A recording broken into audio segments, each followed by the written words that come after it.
Mr. Khurshid, thank you for joining me on CNN News 18. Heartiest congratulations for your book, Contesting Democratic Deficit. Thank you. Thanks very much, and thank you for inviting me. The big chatter is that you talk about in your book when India as an alliance was being envisioned, it was meant to be a formidable alliance against the BJP. But certain strategic missteps exposed the failures of the alliance, especially when it came to states like Haryana, Maharashtra, even Delhi. Could you shed more light on these strategic missteps? Well, there are two ways to look at it, glass half full and glass half empty. It was a tough thing to do in the first place, to have an alliance on that score and that scale. We had parties that had fought for umpteen years against each other.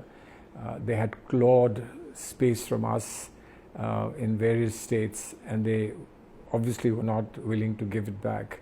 And we had over a period looked at various strategies by which we could gain our lost ground once again.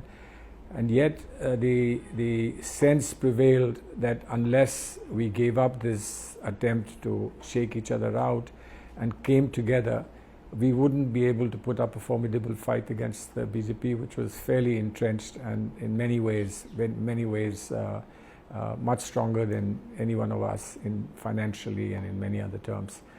So we did come together. It was in a sense a very artificial coming together, and it required organic growth amongst ourselves, for which there wasn't enough time. You need to do it over a long period, over 5 years, 6 years, 10 years, etc. We tried to do it all in a matter of weeks and months. So we achieved something. I won't say that we didn't achieve anything at all. We achieved something. We reversed many trends. We created many new aspirations, etc. Right. But that was it. I mean, there still were flaws that we couldn't remove. There were kind of cracks that we inherited from our past, which we couldn't remove completely. And it would take time, and perhaps the idea the book suggests is that we work further and we may be able to find solutions to these problems. So grabbing the headlines was Mr. Chidambaram's statement, and it was made at your book launch, where he speaks about how the BJP has a formidable organizational structure. There's a machinery and there's a machine behind a machine. You've reiterated his point that the internal disputes within the India alliance need to be addressed, especially before 2029, which is going to be critical.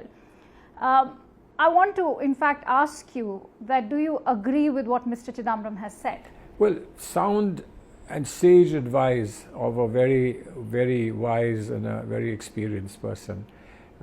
And I've often thought when people say, why did Mr. Chidambaram say this?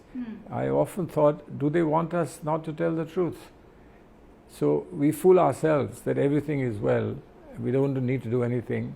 Just sail through to the next election. What is the truth? And the truth is that we still have a lot of work to do. And that's all he said. He said that I hope things are well, but I believe they are not. And you have to work a lot harder to ensure that next time round you can do even better than what you've done. And I think that's very sensible advice, because there is a lot of work to do.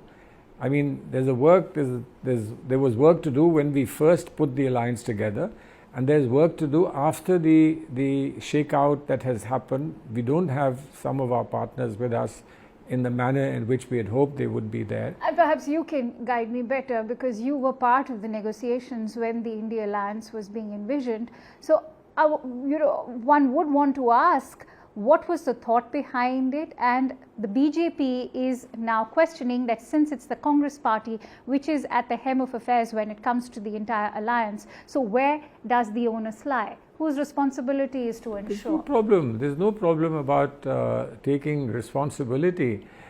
If you are the largest, it's a matter of fact. If you are the largest, there will be implications for your being the largest. But we did very carefully send out a message that we would not in advance decide who would be the Prime Minister if we were to succeed. Obviously, as far as we are concerned, workers of the Congress Party had just one obvious choice. But we didn't make that as a precondition for the alliance. We said, let's come together and let the best persons lead the alliance now and after the elections. That's what we did. I think that was a very major outreach message that the Congress had sent. But the Congress could not have also said, we'll just wrap ourselves up and just crawl away from any political role. We had a role. We expected of us to have a role. We had a ground footprint that we had to bring forward to the alliance, and we did so. They did so. There were difficulties in UP, for instance. There was difficulty in Bengal. There was a difficulty in Haryana. There was a difficulty in Punjab. In Punjab, Maharashtra was not so bad at all as far as the parliament elections were concerned. But there was a problem. There was a problem in Bengal, there was a problem. There's a problem in Haryana, Punjab. But is there a fundamental flaw in the leadership of the alliance? No. There's no fundamental flaw. The real leadership was wonderful. The only thing is we have to learn in this country, we have to learn the art of an alliance. Right? There's a science and there's an art of alliance. We are not accustomed to it. We think that an alliance is a hit and run. That election time, you just hit and you run and you grab whatever you can get and then come back to say, now where do we go? But that's not how alliances work. How do you speak to critics of the Congress Party, especially those from the BJP who are saying that the Congress is not reflecting upon its own internal critics? There's a Congress versus Congress going on, whether it is Dr. Turs or Mr. Chidambaram. Voices after voices are now dissenting in terms of how the leadership is orchestrating the entire leadership of the, not just of the party, but also of the alliance. Yeah, but we are not a voiceless party. We are a party with voices. Right? We are a party with brains. We are a party with head and heart. And that will all be reflected. But if you are a party, then after doing everything, you finally fall in line to say, all right, this is our decision. This is a democratically taken decision. We will go along this path. You elect a leader democratically, and then you say, we trust you. You're our leader. We trust you. Now take us forward. That's what we do. Now, we are not going to satisfy BJP or some other party and work according to their scheme of things. We are not their party. They are not our party. Therefore, let them do what they want to do in whichever manner they want to do it. And we will do things the way we like doing them. And that's why we are here in the Congress. Fair enough. And if the Congress Party is so democratic, then why wasn't Dr. Turs' name given for the multi-party delegation, given that he has such a prolific career as a diplomat? No. See, the point is, did the government say to us, please give us people who are good in foreign affairs? Now, Mr. Tharoor's name was not given. My name was not given. So why is everyone taking up Mr. Tharoor's name and not taking my name? The point is that some briefing must have been given to the party, and the party responded by giving what it thought was the ideal people.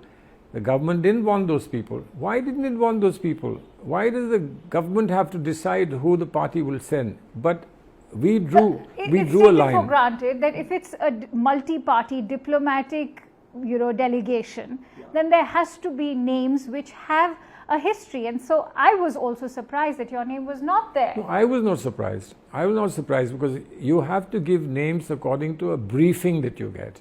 According to a briefing you get. There are many technical things that I could raise, but I don't want to because my party has said, forget everything. Let's draw a line. This is for the country. This is putting India first. Whatever needs to be done, please do it. Please do it. And my party said that to me. I said, fine, I will do it. I wasn't that keen to go. I could have done a lot more here within the country in these days, etc. But my party said, please go. I said, fine, good. Now, if the government decided, the government thought that someone like me was going to be useful, I'm grateful. I'm grateful that they thought that. But that's not what makes me make up my mind. My mind is made up when my party says, please go and do it. And that's how it's worked. Now, I can't speak for everybody, that everybody has the same reactions as I have. People have different reactions. I want to know, why were you not surprised, given that you were part of the dream team that went in 1994, represented India as part of the multi-party delegation that was led by Mr. Vajpayee, and you returned victorious? I will explain it. I'll explain it. I was then Minister of State External Affairs, right? I was not sent as the leader of the party. I was sent as the deputy leader. Mr. Atal Bihari Vajpayee was sent as the leader. He was the leader of opposition. Okay, I didn't complain that I am the minister, why am I not the leader, etc., because I understood. It was so obvious that Mr. Atal Bihari Vajpayee had to lead from the front. It was so obvious. Now this time, when Mr. Shashi Tharoor is mentioned by the government, he is the head of the Joint Parliamentary Committee. He's the chairman. Right. And would that not be an obvious choice? Chairman would be the obvious choice. I'm not even in Parliament. So the point is... But you have the experience, you have the credentials. Give me one good reason. What are the credentials behind a Gaurav Gogoi who is in fact now being questioned for his links with Pakistan? No, that's very, very unfair. Questioning Gaurav Gogoi is extremely unfair. But you know, this is local politics. They'll do anything they like. Gaurav is a very, very strong participant in many of our programs, party programs for foreign affairs. Gaurav has been an absolutely sterling quality person there. He's our deputy leader in the House. Gaurav is an outstanding person from Assam, and God knows, one day Gaurav will lead Assam to a very, very bright future. What explains Raja Brar, Mr. Hussain? But no. They look at the fantastic outlay that we have. Somebody who represents Punjab, so important. A vigorous young MP from Punjab who represents the youth in the sense that he's been the youth president in recent years, etc. Why not him? Then somebody, you want a hardcore person from the Muslim community, who represents not just Muslim community but represents also people from the southern part of the country. So why not have someone like them, someone like him who's worked very closely with the Congress president? Ideal. I mean, if I was choosing people, these were people who would score very high marks for being chosen. But if someone doesn't like it, if somebody doesn't like it and they want to make an issue of it, then you're not serious about what we all together have to do for the party, for the country, and not for individual ambitions, etc. It's a sad thing. Okay. I want to allude to a certain paragraph from your book, which is on Kashmir.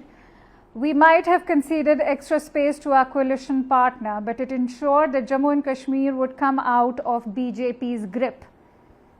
Undoubtedly, great statesmanship will have to be shown. Of course, it remains to be seen how the enemies of peace will react to destabilize the opportunities that have presented themselves. I want to ask you, do you believe that terrorism has trumped electoral democracy, as many would want to say? Was Kashmir perhaps better off in what you would want to label as BJP's grip after Pahalgam? Look, I think the fact that I said that the success, electoral success, and electoral success is not a party success. Electoral success is success of elections. Whoever gets elected, whoever has the majority. But it's the success of the people, who decide who should run the government for them. Now, there would be a reaction, and I wasn't wrong in terms of events, that there was a reaction. There was a reaction that this business of everything is peaceful in Kashmir is not acceptable. Let's go and do something mischievous. And something mischievous was done. Not just mischievous, but horrendous was done, right? So in that sense, the warning that was there in the book, that warning has come true. The point is, because somebody tried to disrupt what was happening, will we allow them to disrupt? And the answer is no. We don't allow them to disrupt by ensuring that their masters pay a price for it and they pay a price for it. But also, we have to come back home and make sure that the process of electoral reform and process of electoral further growth, etc., is not disrupted. We need to do that as well, which is perhaps the next big step that Kashmir needs to see, is full democracy in terms of the structure of government return to Kashmir. Maybe that's what Kashmir needs. But it's for the government to decide. The government must decide in these very difficult circumstances what is the best thing to do. When you say difficult circumstances, I want to bring back memories of 1994 when you were part of the multi-party delegation. It was called a dream team under the aegis of the late Mr. A.B. Vajpayee. As somebody who's now again part of a multi-party delegation, that time of course you were headed to UN, this time you will be headed to countries like Indonesia, Singapore, Japan, South Korea. What are the challenges if you compare the two eras? I frankly don't know. Things have changed a lot in the world, enormously. I need to know, and we will get to know this tomorrow when we have a briefing at the MEA. I need to know what is the challenge. We were familiar with the challenge because we were in government at that time, and of course, as homegrown Congress Party creatures, we knew what was going on in Kashmir for a long time when we went to Geneva. But here we will need to know from the ground level government's assessment of where do we stand and what do we need to do. Of course the government, because MEA will brief us, will let us know what the reactions are across the globe, because reactions that you read from newspapers may be right, may be correct, may be inaccurate, etc. We need to know what the government's position is and why is the government sending us. There's obviously a plan, because a plan which is based on certain feedback. So once we have that in our briefing, then we will know exactly what is the challenge that we face and how do we deal with that challenge. And if the experience of traveling to Geneva with Mr. Vajpayee is anything that can be of help after all these years, obviously we'll put it to good use. The leader of opposition, Mr. Rahul Gandhi, has attacked the External Affairs Minister by saying that informing Pakistan right at the start of the attack was a crime. He's questioned who authorized him to do so. Soon after, the External Affairs Ministry has come out with a clarification. There's also the DGMA, Lieutenant General Rajiv Ghai's soundbite, which is being played out from the press conference, which clearly states that the information was passed on to Pakistan soon after the commencement of Operation Sindoor on 7th of May. Has the leader of opposition jumped the gun, especially on a matter with regards to national security, and should there be greater prudence being exercised on such issues? Look, I have a word of advice for the government, and it's a bit awkward that I am waiting for government to advise us, those of us who are traveling, including BJP MPs, and at this moment to be giving advice to the government is please share a little bit more with the leaders of opposition.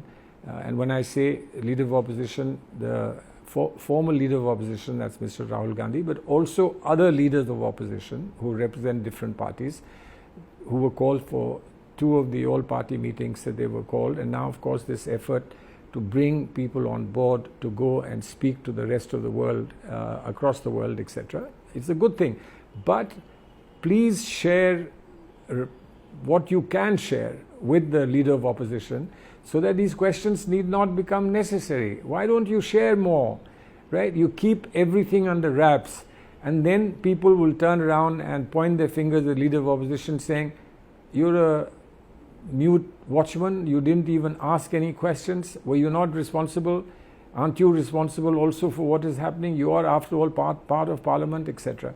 So you make it very, very unreasonable for a person not to ask questions.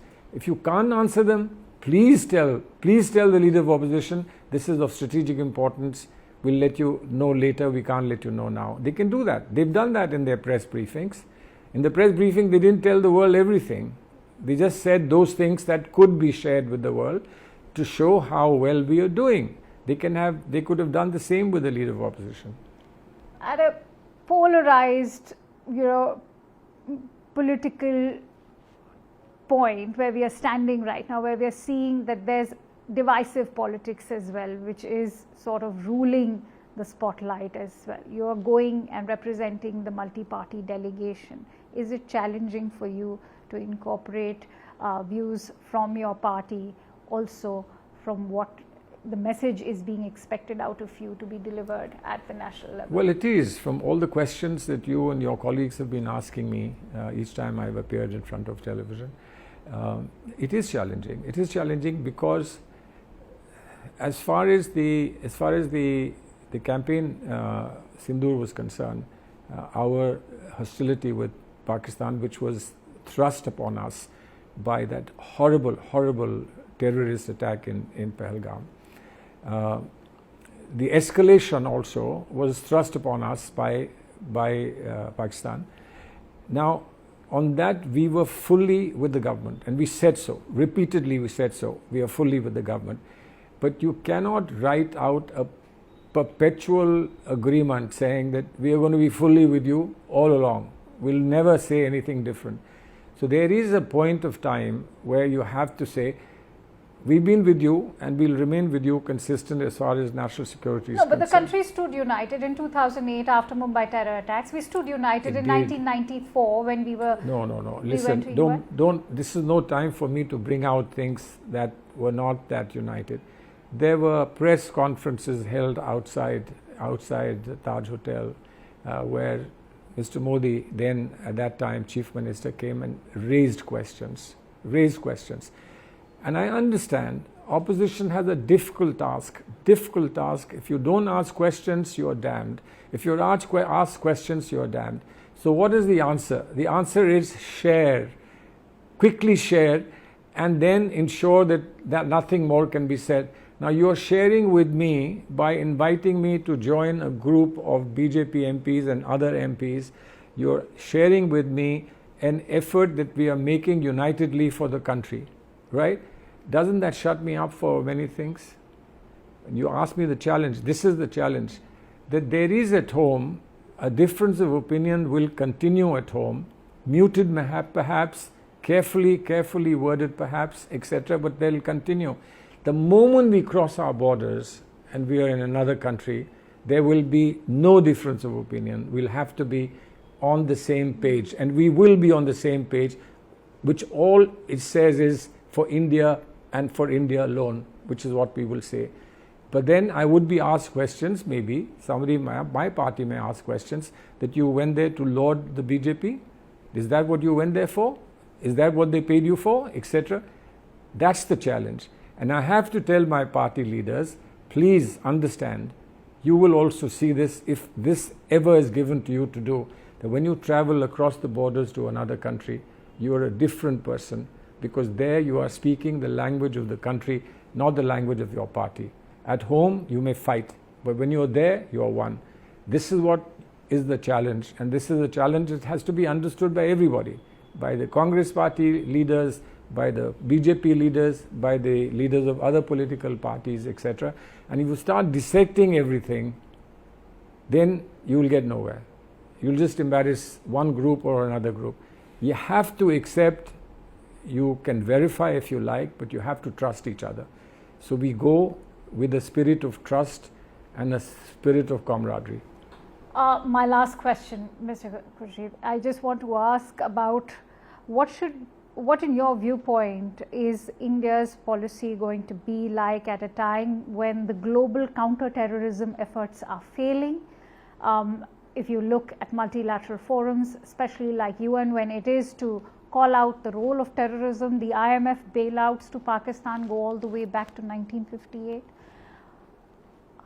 How can India shape up its foreign policy towards Pakistan? I think there's a lot of hard work to be done. Really, our assessment of the highs and the lows of the last 2 weeks or 3 weeks, in terms of our expectations of the people across the globe and the actual delivery. Now, there were some countries that delivered. Some countries sought to deliver in a manner that was unacceptable in India. We don't want third-party intervention or third-party mediation. We've made it clear for umpteen years. We've made it clear. And when somebody suggested, be it a friend, suggests that we are intervening, that causes a discomfort to people in India, both in government and outside government. But that is a troubling point, etc. But on the same side, when we tell the world that you have to change your attitude, The world has changed its attitude after 9/11. Tremendously it has changed. Everything is not what it used to be. We were told constantly, we were told there is a problem, we have to deal with Pakistan, But do you think that the new US president can be trusted, given his own shifting diplomacy, what we've seen shape up in West Asia, where he also welcomed overtures by the Turkish President Erdogan. He shook hands with the Syrian president, who's a UN designated terrorist. So let me just say that this is a challenge. This is a great challenge. The President of the United States is not to be pushed aside easily, and he has his own ways of dealing with the world, etc. And we cannot just wish him away. We can't wish him away, so we have to deal with him. But which is why I said we need to go back to the drawing boards and start working on what our foreign policy can do, should do, what it would do 4 years from now, what it can do today, right away, and how we can concentrate on the first thing that we are concentrating on today is fighting terrorism, and what we can do across the globe on fighting terrorism. Do you think it's going to be India's fight alone? I don't think it'll be India's fight alone. The world has changed enormously, but let me just say this: the extent to which we need support on this has not been forthcoming to the same extent. We've made a lot of movement forward. We've succeeded in many ways, but we still need a lot more, because if it had happened, then what we saw in Pahalgam would not have happened. Right? This is important. And then the subsequent days after Pahalgam, the fact that we were only trying to prove a point that we are fighting terrorism, we are not fighting a neighboring country, we are fighting terrorism, should have been understood better. And I believe that the reason why we are all going abroad is that this voice should resonate across the globe. And that is, I'm determined that I will do my utmost to ensure that this happens. I'm sure you will emerge victorious, having been part of a dream team of 1994. It was a pleasure speaking to you. Thank Mr. you very Khurshid. much. Thank you so much. Thank you. Very kind. Very kind.